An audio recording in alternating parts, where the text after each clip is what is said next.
So many players, including Coleman Hawkins and Arthur Kaluma, pulled out of the NBA draft, and now they're looking for new homes.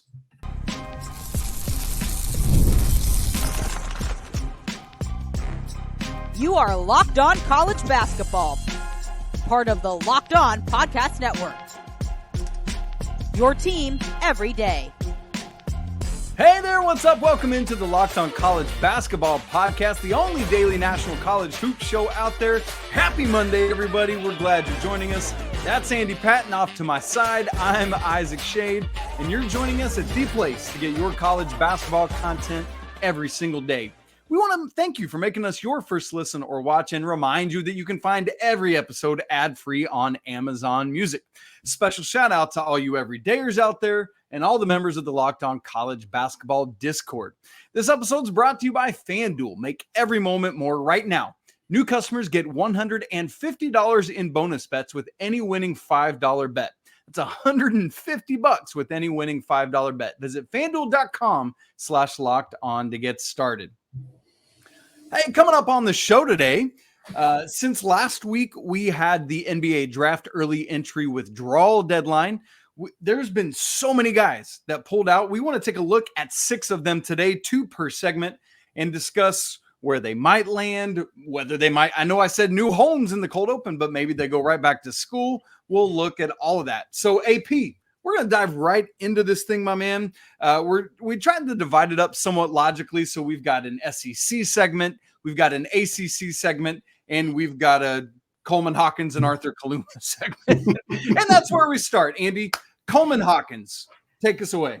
Yeah, the big segment, Big 10, Big 12 segment. I guess we can call it that. Coleman Hawkins, 4-year guy at Illinois, obviously a pretty well-known figure in college basketball, very vocal, very outspoken guy.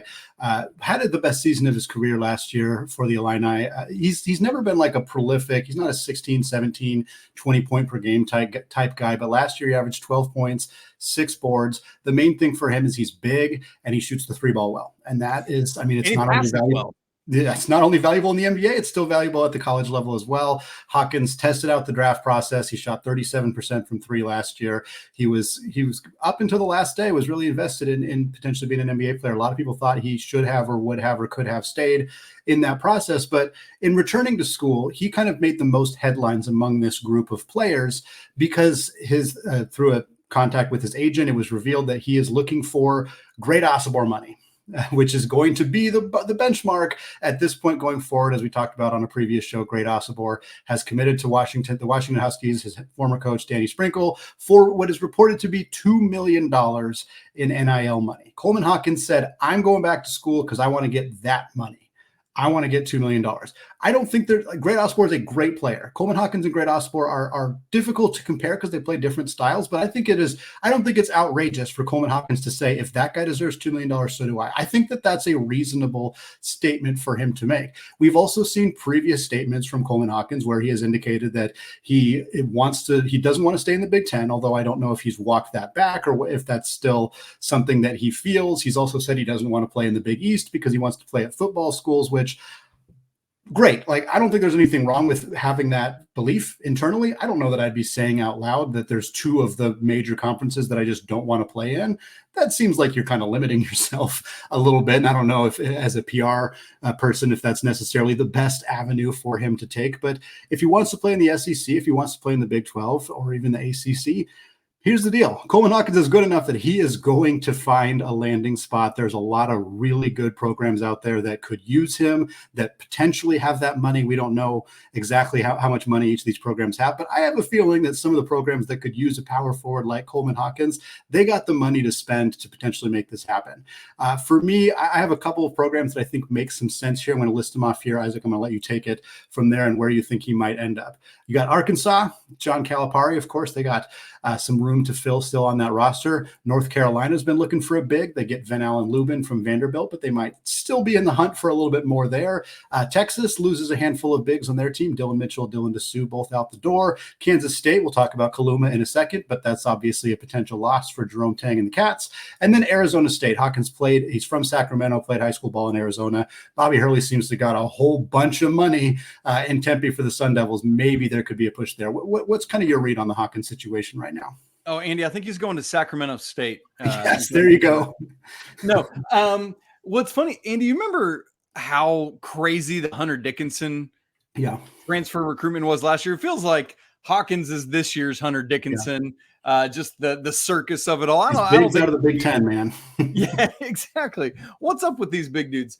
But yeah, I like everything you said there. Texas is interesting to me in terms of like, how do you think he'd fit with Caden Shedrick in the front court? Yeah, it's an odd fit. I think it could work, though. I mean, Shedrick's not a super offensive guy. He's not a floor spacer, really. So I do think that the fit could potentially work. I mean, when they had Mitchell and Shedrick just didn't space the floor at all for Texas. So I do think that having somebody in that spot who can shoot it a little bit might open up Rodney Terry's offense a little bit. Yeah, so I think there's something to that I wouldn't discount. Ultimately, I just think the Arkansas pocketbook, man, that chicken money is so deep.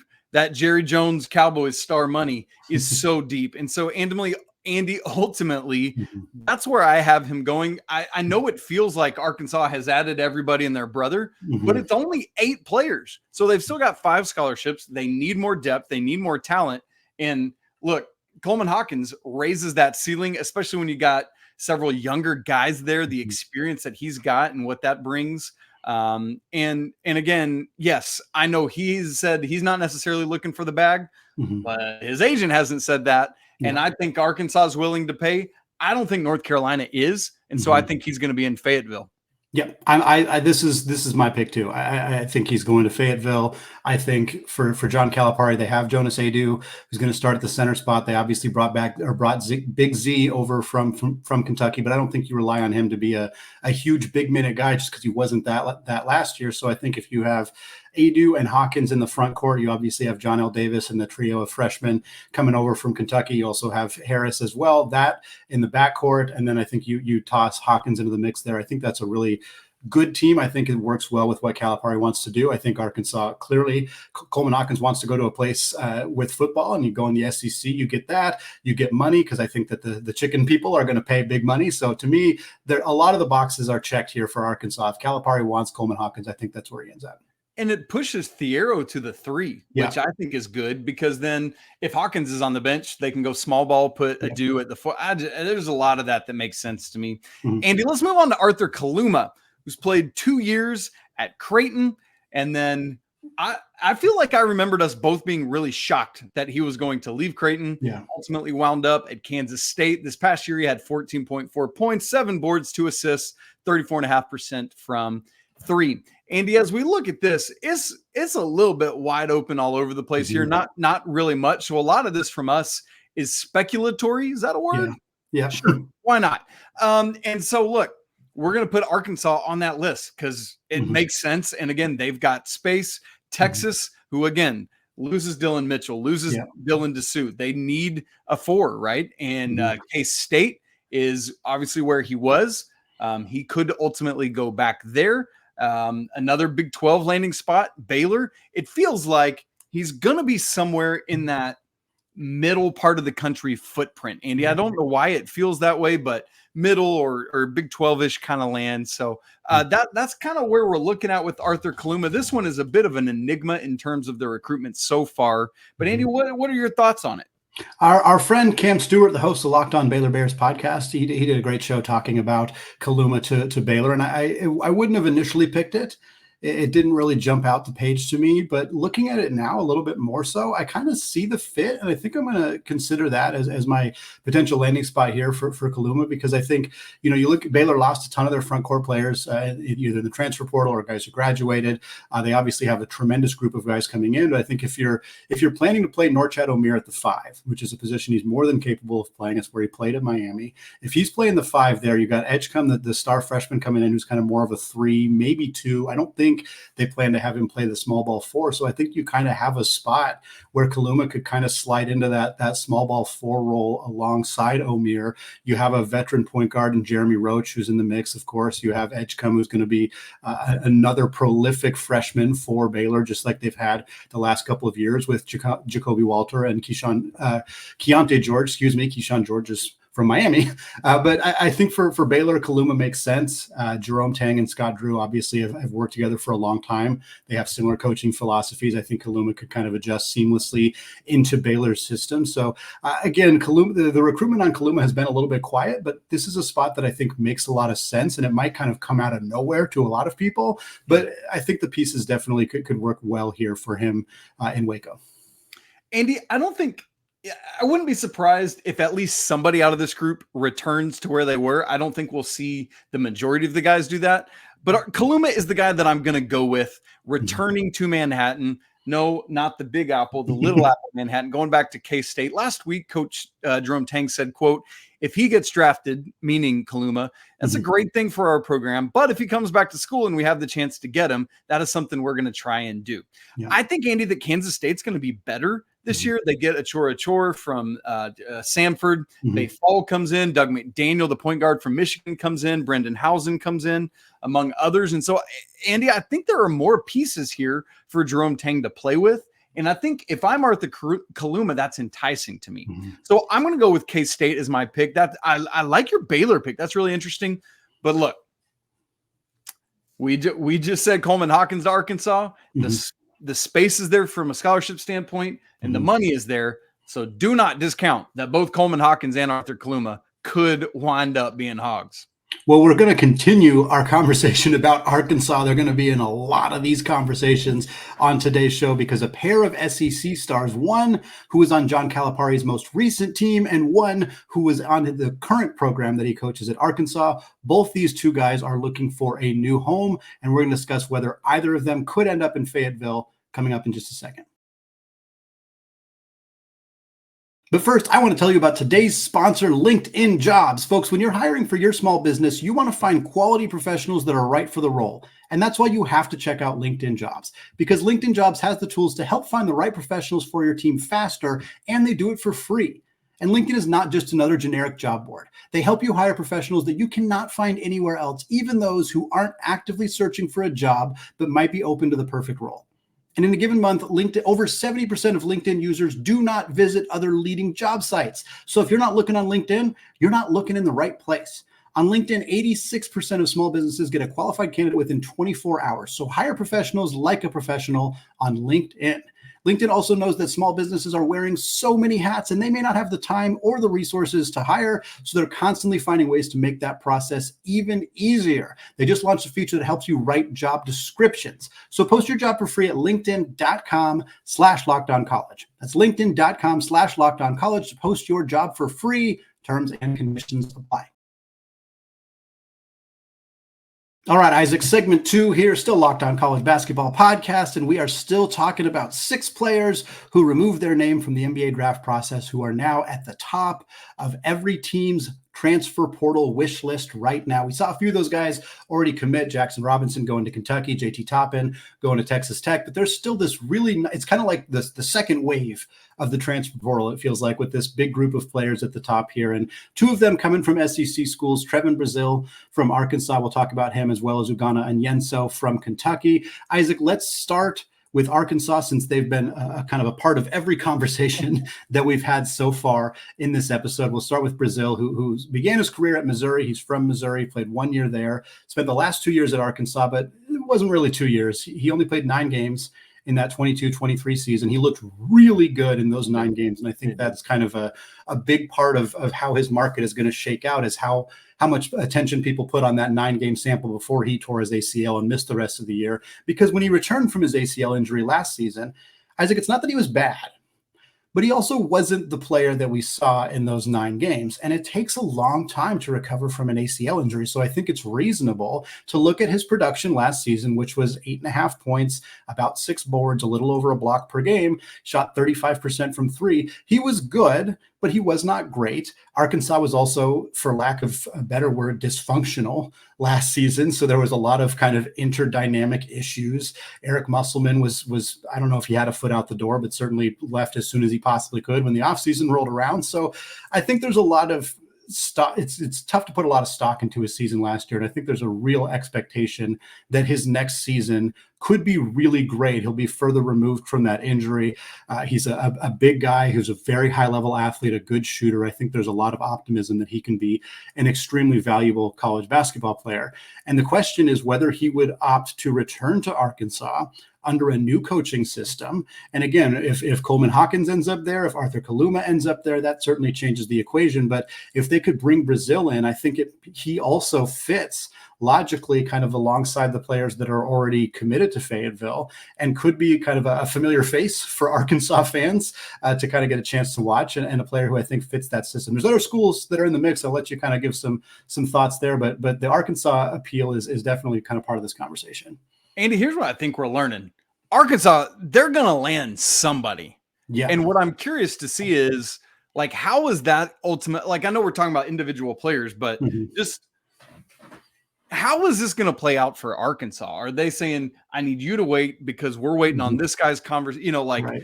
I just, the way they're pulling the strings behind the scenes is really intriguing to me. I'm interested to see how this all plays out. A lot of Brazile drama.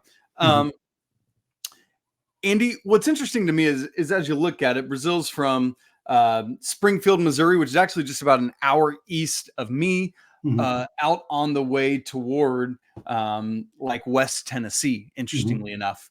And so having played that year at Mizzou, which is about Columbia, where Mizzou is about 3 hours drive from Springfield down to Arkansas. It's pretty similar drive down there to Fayetteville. And so, Andy, as I start looking at what Brazile is, assuming he's going to be the guy, I loved last week when we talked about it's typically the year after the year when you really come up. And so I'm really thinking that he's going to have a blow up year in a good way, not like his knee's going to blow up. Right. I say that to say I wouldn't be surprised if Memphis is the landing spot, Andy. Yeah. Because of just kind of the proximity he's already kept to that home hub of Springfield. That makes a ton of sense to me.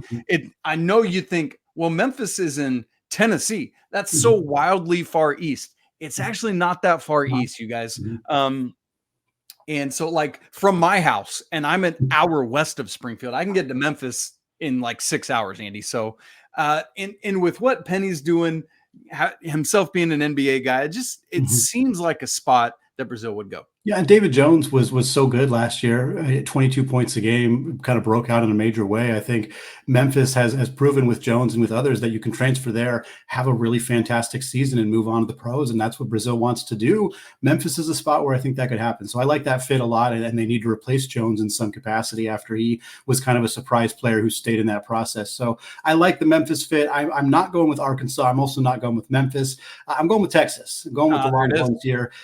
You mentioned that you think Arkansas is landing one of these guys. I'm in agreement. I also would be stunned if Texas doesn't land one of these guys too. I think they need some more help in the front court. I think all of these guys, Hawkins, I think is a fit for Texas. I think Brazile's a fit for Texas. I think that Kaluma could be a fit for Texas. Like, I think there's a lot of options. Watkins could be a fit for Texas as well. Like, there's a lot of options that work there. But I'm picking Brazile here. I think it makes a lot of sense to have him slot in alongside Caden Shedrick.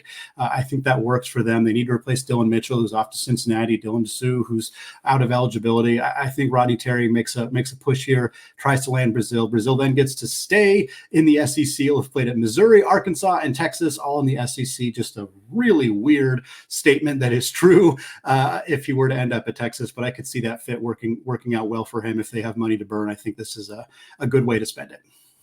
Andy, what about Ugonna Onyenso, the Kentucky transfer, 2 years for the Wildcats, his 2 years left last year, 3.6 points, 4.8 boards, 2.8 blocks, 19 minutes a game.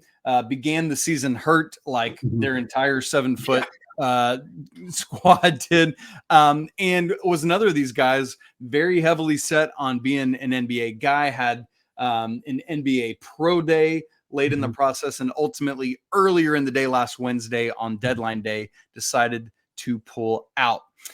Right on the day he pulled out, there was kind of conversation of it coming down to like Louisville, Bama, North Carolina, Kansas State. And Andy, over the weekend after he pulled out, there were It was announced that he's going to visit K-State this week. I believe, in fact, it might even be today, Monday. And there's rumors all weekend. You know, we talked about Coleman Hawkins in North Carolina earlier. There's also been Onyenso in North Carolina conversations. And it felt like flip-flopping back and forth on will he or won't he be visiting North Carolina. And I think that's more on the maybe North Carolina side than the Onyenso or his camp side. And so really interesting. But Andy, I know we're short on time for the segment, so I'll just go ahead and say, to me, I think Onyenso goes to Kansas State. I know I put Arthur Kaluma going back there as well, but I think if Jerome Tang can add both of these guys and continue to add to some of those other pieces we already talked about, look, you got to load up in the Big 12, man. It's just so much talent that I think Onyenso going there, what he can do defensively makes a lot of sense. I'm with you. I'm with you on this one 100%. I think it doesn't seem like North Carolina is super invested in landing Onyenso. I think if they were, there's a chance that this would have already happened or it will end up happening. The additions they've made in the front court aren't really solving the like rim protection issue, and I think that that's something that they may want more of. And Onyenso, I mean, he averaged almost 3 blocks a game in 19 minutes. That is insane levels of productivity as a shot blocker. I think Carolina should be more invested in this than they are, but maybe they have more confidence in some of their younger guys. If they're not going to make a big push here, Kansas State feels like a really logical place. I saw Oklahoma floated around a little bit. That would be really interesting to me. Porter Moser needs to make some moves to be competitive going into the SEC, but I'm going to stick with Kansas State as well. I think that that's a logical landing spot for him. I think Jerome Tang's going to make the push here and bring him to little Manhattan, and I think it's going to be a nice fit. Well, you just talked about North Carolina, Andy. ACC had a couple schools in the state of Florida that struggled this year, both Florida State and Miami. And as you would expect after years like that, both of those schools lost big-time talent. Jamir Watkins is transferring away from Florida State and Wooga Poplar from Miami. Any chance they go back? Where are those guys going to land and play their ball this upcoming season? We'll talk about that in just a second. Right after I tell you about FanDuel, it's winner take all time in the NBA and NHL, and FanDuel's giving you a shot to bring home a big win of your own. Right now, new customers get $150 in bonus bets with any winning $5 bet. That's $150 to bet on spreads, money lines, player props, and more. Andy, NBA finals start on Thursday of this week. So we got the Mavs at the Celtics for game 1. Boston favored by 6.5. Andy, that line feels a little big for me. We were playing around before the show looking on FanDuel. There's all sorts of fun props. One of them is who scores the first basket.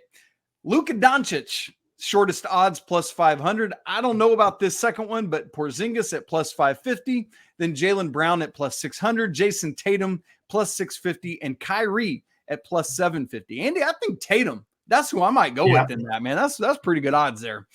There's so many fun ones. Go check it out, folks. You won't be disappointed. And get there by visiting FanDuel.com/lockedon to make every playoff shot count. FanDuel, America's #1 sportsbook. Andy, we look next at Jamir Watkins, who spent his first 2 years at VCU. Then this past year was at Florida State with Leonard Hamilton. And man, it's just a bummer to see how things have been going the last couple of years at Florida State. Really want Leonard Hamilton to get to the Final Four, do something before he gets out the door. But funny enough, we so often worry about guys transferring up and how they're going to do, especially when you go to Florida State, which is, very egalitarian in how they divide up their how they play. But this man defies the odds, goes to Florida State, has a blow-up year, 15.6 points a game, the first time he's averaged double digits, 6 boards, 2.9 assists, 1.9 steals, and just shy of a block. Andy, I love what Jamir Watkins brings to the table. 34.4% from 3, 79.5% from the free throw line, 50% from 2 on 7.6 attempts per game. He's an efficient scorer, doing everything. Draft measurements, and he's smaller than he's listed on the FSU roster. FSU, I think he was 6'7", 210. Without shoes, as they do at the combine. He's measured at 6'5", 211, with a 6'10 3/4 wingspan. Andy, what I think a lot of teams salivate over with Watkins is not only the multitude of things he can do to fill out a box score, But the fact that he can play, I think he's probably a small forward, a 3, but he's a 3-4 or a 4-3, depending on personnel or depending on what scheme you want to run or how you want to play. And so I think, Andy, what that means to me is that there's so many places where he can go and fit in. Yeah, he's super versatile. Really, really nice year at Florida State, kind of under the radar because Florida State just wasn't particularly relevant in the college basketball space last year. I love the wingspan. He's the kind of guy you'd love to have if you had a college basketball fantasy team with all the production, a lot of boards, a lot of assists, a lot of steals, like does a little bit of everything. There's really 2 programs right now as we're recording this that have showed a lot of interest in Watkins, publicly at least, and that's Michigan, where Dusty May is the new head coach, of course, and then St. John's. And I think both make a lot of sense. I think, I would be surprised if he returned to Florida State. They've had 10 players enter the transfer portal. They've only brought in 2 players from the portal. So it's just a brand new looking team next year for them. I think there are certainly some other programs, including many that we have mentioned on today's show, like Arkansas and Texas and whomever that I think he would be a logical fit for. But to me, it sounds like it's a 2-team race between Michigan and St. John's, and give me Michigan. Give me Dusty May's team here. I think they make the addition. They've made a lot of great players already come into the program here out of the transfer portal. Obviously, Vlad Golden follows Dusty May from Florida Atlantic to Michigan. We've also seen them add Trey Donaldson from Auburn. They add Roddy Gale from Ohio State. Handful of talented guys coming in. I think Watkins can play like you said, a versatile 3 role. He could play some small ball 4. He could guard 2s, 3s, and 4s with his defensive abilities and his length. I think he's a nice fit for a team that is really desperate to get back into contention in the Big Ten. They brought in one of the most high-profile coaches in this entire hiring kind of space with Dusty May.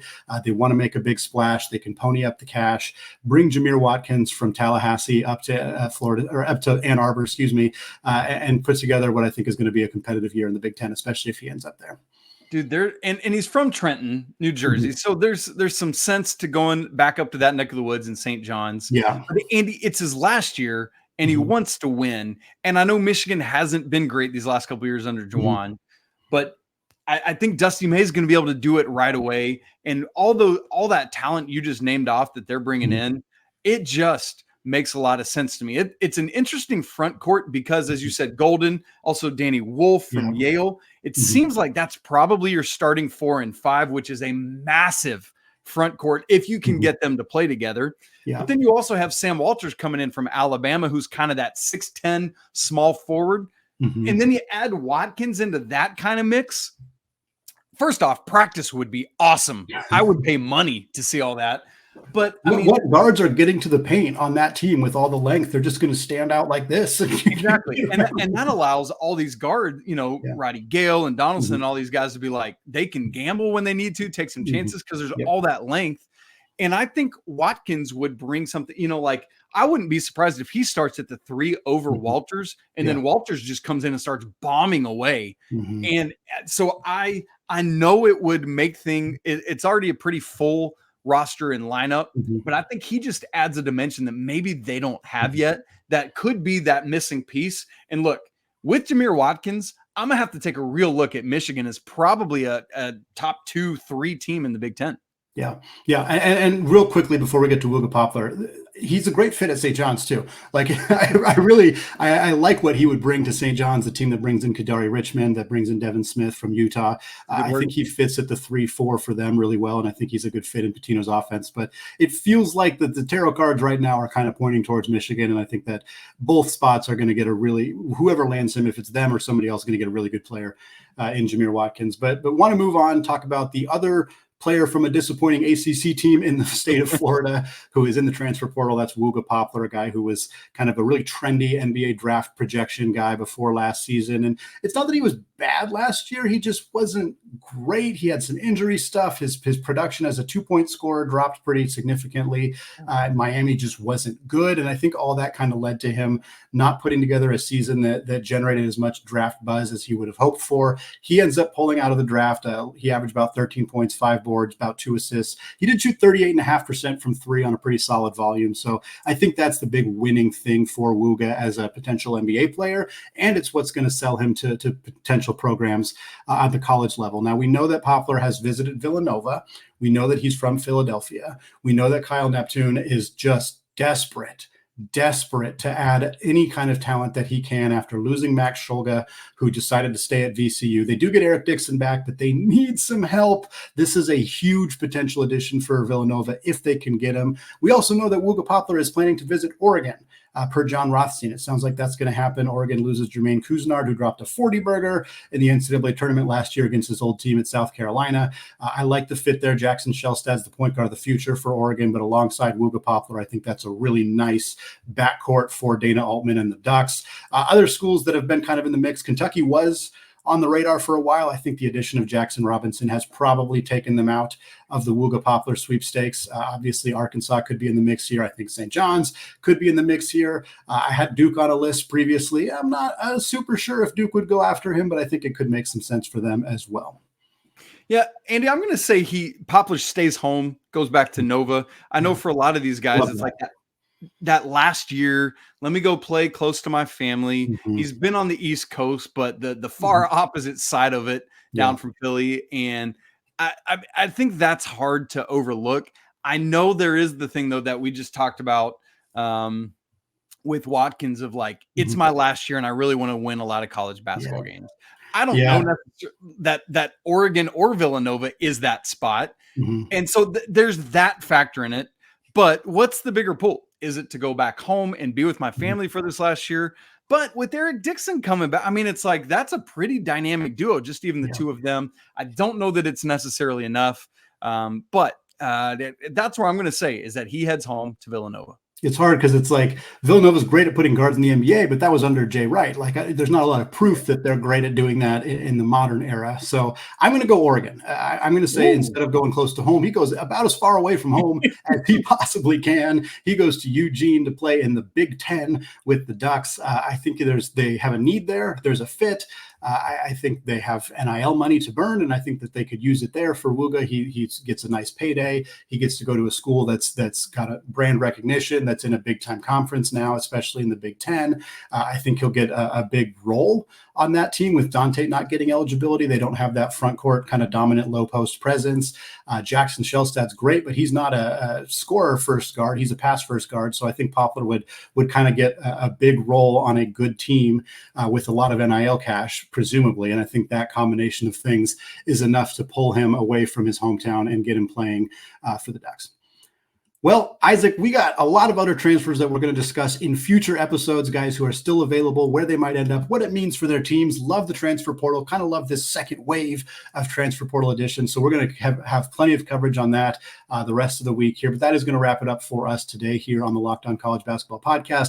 Look out for more transfer portal coverage, more NBA draft discussion. We'll discuss the NCAA's new rules and some of that stuff, what it might mean for the college basketball landscape going forward. All coming up later this week here on the Locked On College Basketball Podcast. Folks, thank you so much. For those of you who have made this show your first listen or your first watch of the day, don't forget to join us on our Discord channel if you have not done so yet. It is free to join. There's a link on audio and video platforms. Until Tuesday, apologies to the Lawyer family. Let's go Kansas State Wildcats, as they're in the mix for a lot of transfers here. And until Tuesday, peace.